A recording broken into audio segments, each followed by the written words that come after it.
Comme nous l'avons vu dans les précédents tutoriels, il ne faut pas des volumes très forts, ni beaucoup de temps pour s'abîmer les oreilles de façon irrémédiable. Alors, comment préserver le plaisir de regarder des films, ou de jouer à des jeux vidéo, ou d'écouter de la musique, ou de discuter avec des amis?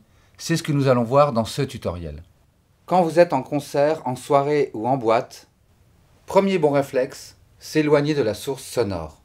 Dans une situation où le son est trop fort, concert, discothèque, tondeuse à gazon, activités bruyantes, bricolage, etc., le mieux est de s'éloigner de la source sonore. Si par exemple vous êtes en concert et que le volume est à 110 décibels, il faut savoir que ce volume est calculé à 1 mètre les enceintes. Et nous avons vu qu'à cette distance, il faut 45 minutes pour s'abîmer l'oreille. Si on double sa distance par rapport aux enceintes, on double le temps qu'il faudra avant de s'abîmer les oreilles. Si je me recule de 2 mètres, il faudra donc 1h30 avant d'avoir des problèmes. Et si de nouveau je me recule de 4 mètres, là il faudra 3 heures avant d'avoir des problèmes. Est-ce qu'à 4 mètres de la scène, je ne profite pas aussi bien du concert ou de la soirée? Pensez à vous éloigner d'une source sonore trop forte. Des enceintes par exemple. Vous réduirez les risques.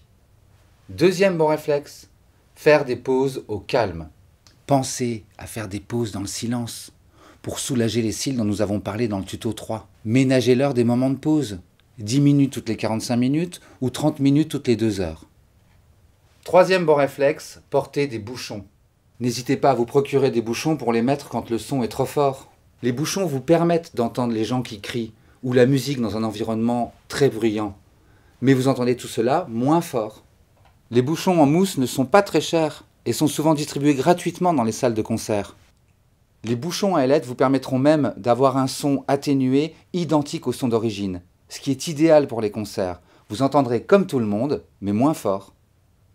Si vous êtes musicien ou grand amateur de musique, vous avez même des modèles un peu plus chers qui sont moulés à votre oreille. Ça vous garantit une audition parfaite en baissant le volume. Et si vous les trouvez trop chers, dites-vous bien que comparé à une prothèse auditive, ces bouchons sont pas chers du tout. Quand vous écoutez de la musique avec votre MP3 ou votre téléphone ou quand vous jouez aux jeux vidéo, premier bon réflexe, baissez le volume. Pensez à régler le volume sonore de vos lecteurs, MP3 ou téléphone. Deuxième bon réflexe, ne vous endormez pas avec une musique qui ne s'arrête pas. Il est déconseillé de vous endormir avec de la musique qui ne s'arrête pas. Vos oreilles n'ont pas de paupières et elles ne se reposent pas si vous dormez dans le bruit. Si vous vous endormez avec de la musique, pensez à limiter la durée d'écoute avec une playlist ou en activant les modes sleep ou timer de votre appareil. Troisième bon réflexe, privilégiez la qualité de vos systèmes d'écoute, écouteurs, enceintes, etc. Équipez-vous de matériel de bonne qualité. Un casque ou des enceintes chères ne sont pas forcément de bonne qualité.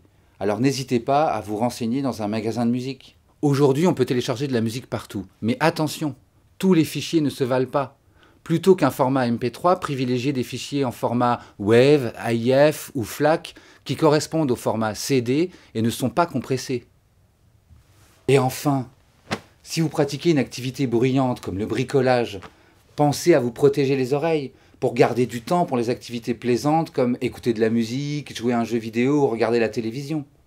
Mais pourquoi s'abîmer les oreilles à écouter une tondeuse ou un marteau-piqueur dans la rue? Protégez-vous ou éloignez-vous de la source. Alors, quels sont les bons réflexes à avoir? Baisser le volume, faire des pauses, privilégier la qualité. Votre but est d'entendre correctement et le plus longtemps possible. Alors maintenant, c'est à vous de jouer pour pratiquer une écoute responsable et durable.